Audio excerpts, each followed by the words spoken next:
guys, my name is Kim and I'm going to share my eczema journey with you guys. I'm going to share some tips about my skincare routine and just a few bits that might help other people who have eczema or just someone that wants to educate themselves on them. Okay, so I had eczema when I was a baby, and then throughout my teenage years it kind of went, and then it came back during my early adult years really.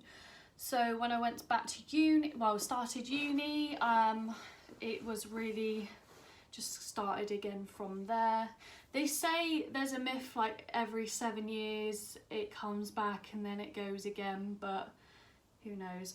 So when I started uni, I became more stressed, and I think that's what caused my eczema to flare up. But I never had facial eczema until then, so I had it really bad on my face. I will put some pictures in here for you to see. Yeah, so you can see what it was like. It was really bad. It was around my lip sort of area. And yeah, you can see when I put them in somewhere here. I'll get someone to help me with that. Anyway, so some tips that I have found. So my tips that I have is, one, if you've got eczema on your hands, get to know my Michael Jackson gloves. So you can find them on eBay and they are literally just cotton gloves. I put my cream on my hands and then put these gloves on, and overnight preferably, because then you can't really feel it, and it really helps the skin on your hands. So you can't really see it at the moment, but so I have a before and after photo, and I used it for 3 days, and the difference between my red raw hands and then these being put on for 3 days was just insane. I'll find a picture and again put them into the video.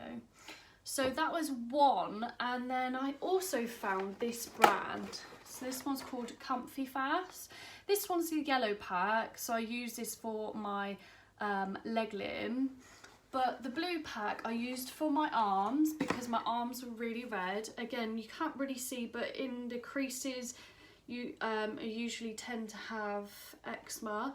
And to settle it down a bit more, I use the Comfy Fast blue packet because they're in different sizes. And I used to put that on overnight as well sometimes with this cream that I got from my doctor, which is called Eczema. This one is really, really good, and it's a really greasy consistency. I'm not going to lie. So it is, I try and use it at night time. I don't really use it as much during the day because I want a lighter sort of cream. You don't want anything that's too gonna go everywhere, because if you're touching your face, your hands, it just can get a bit greasy. I got these actually from my doctor, and I chose it out of these two. So Eczema, the little version, and then a one called Citroben. I had to choose which one I wanted, and I kind of liked this one a bit more, the Eczema, but the Citroben is a thinner consistency, so you might want both, who knows, but you can put them in your bath as well. So if you're going for a bath and you just want to moisturize your skin a bit whilst you're in there, you just pop some in. There is some instructions on there, but I just shove it in. Anyway, so when I had facial eczema, I still do, but it's nowhere near as bad as what it was. I wish someone told me about facial oils before. Facial oils is so good. I put this on at night time and in the morning. I started off with Boots Botanic. It's a facial oil. There we go. And it is like you can see it's like a yellowy light consistency. And then I decided to try a different one just because I like to try different things. And I tried The Ordinary because lots of people were talking about The Ordinary. So I thought, well, let's see what the hype is about.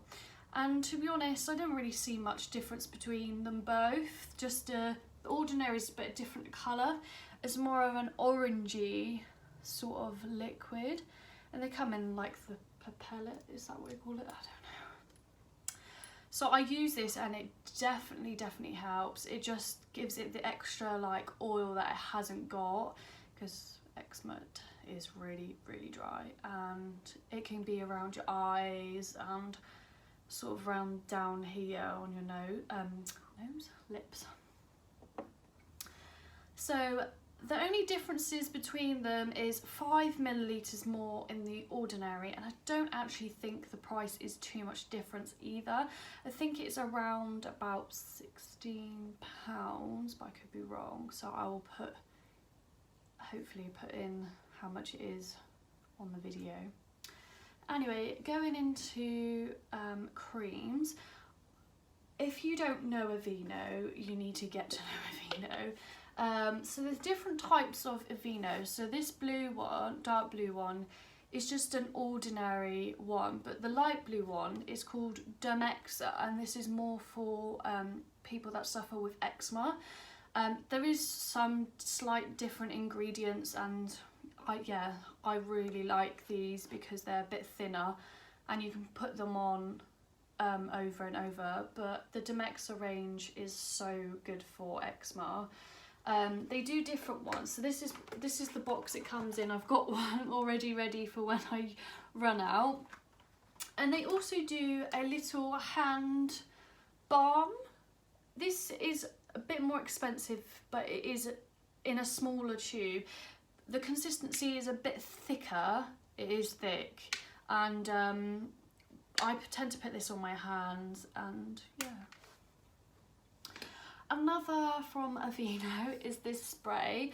I bought this because I thought in the sunnier times when you're out wearing a bikini and you might want to just top up some moisture in your skin when you're out and about, and I thought this one was quite cool, but it says after shower mist. So, and that's all from the Aveeno range I want to share with you that I use on a daily basis, and I want to share some other products that I have used, and yeah, I can tell you what I like and what I don't really like about them. So this one is Palmer's, and it's pretty empty, and I use this more for hands again because it is a thicker consistency. I like to have a thicker consistency for my hands than my body. I really like this one. It does smell of coconut, even though it says fragrance free, but I don't have a problem with that.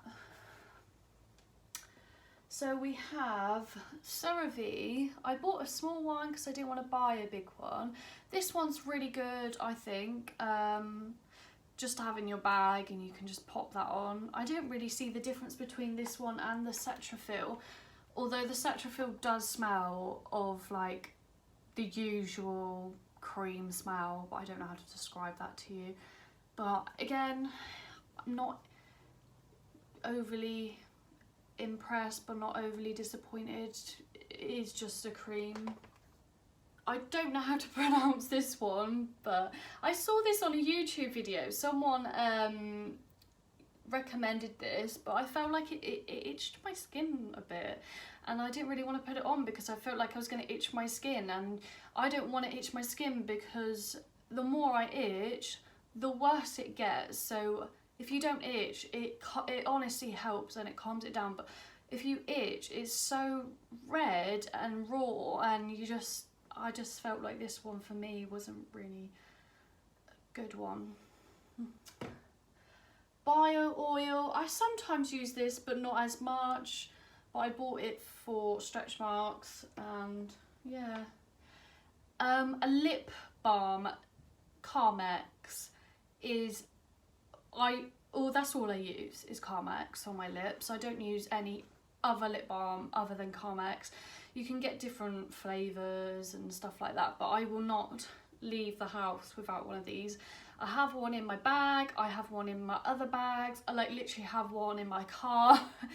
Carmex for me is just, I can't literally go anywhere without one. It's so good. So another one is clothing. So if you've got eczema on your arms, I tend to say have like looser clothing. So if you're wearing long sleeve, that I tend to wear t-shirts when I can, because it's more loose, so you can just put cream on and air it out, whereas if something's like on it, it might dry it out more. So I tend to wear short sleeve. Like this one, I can stretch it, it's not tight. If you wear tight stuff, it might then stick to your skin and dry it out, and then you can't really moisturize it throughout the day. So t-shirts are really good. And yeah, I think that's pretty much it. I've had a patch test done before as well to see whether I was allergic to anything. They said I wasn't allergic to anything, because I was trying to change my diet. I now drink soya milk instead of cow's milk. I actually think that really helped a bit more. I don't know if that's a combination of me leaving uni and trying to eat better, healthier stuff. Like, I've not gone off the rails and like turned vegan, this, that and the other. Like, I've just cut out some stuff and try to lower my milk intake. I will still have milk if it's in something, but yeah, just little things that I've done to see whether it can be diet related, because I know a lot of people have suffered through a diet and they've changed literally one thing and then all of a sudden their skin's miraculously recovered. But I've seen it in videos on YouTube, but whether or not, I don't know, it's just never happened to me. So I definitely think it's body and mind and how you feel. So if you're feeling stressed, if you're at uni, speak to someone and just try and relax. And like, I know it's easier said than done, because oh my god, I literally was so stressed throughout uni. I couldn't wait until it was over. I studied fashion design and it was such a intense course. I had to be there early, leave late, and yeah, I just try and have some you time, and yeah, just do all these maybe try out these creams, see if they're good for you. I know they're good for me, so, and I've literally tried so many different creams, it was ridiculous. Another thing I want to mention is actually steroid creams. Lots of people use steroid creams. I have used steroid creams in the past, but I won't touch them anymore, because the doctors prescribe you them and your skin might be good for a week, maybe less than that, and then you have to use them again, but they are just a short fix. They don't actually fix your skin, and in fact some people have tried to go off it and they had to go through a withdrawal system through the skin, and it got worse before it got better. But honestly, don't use steroid creams.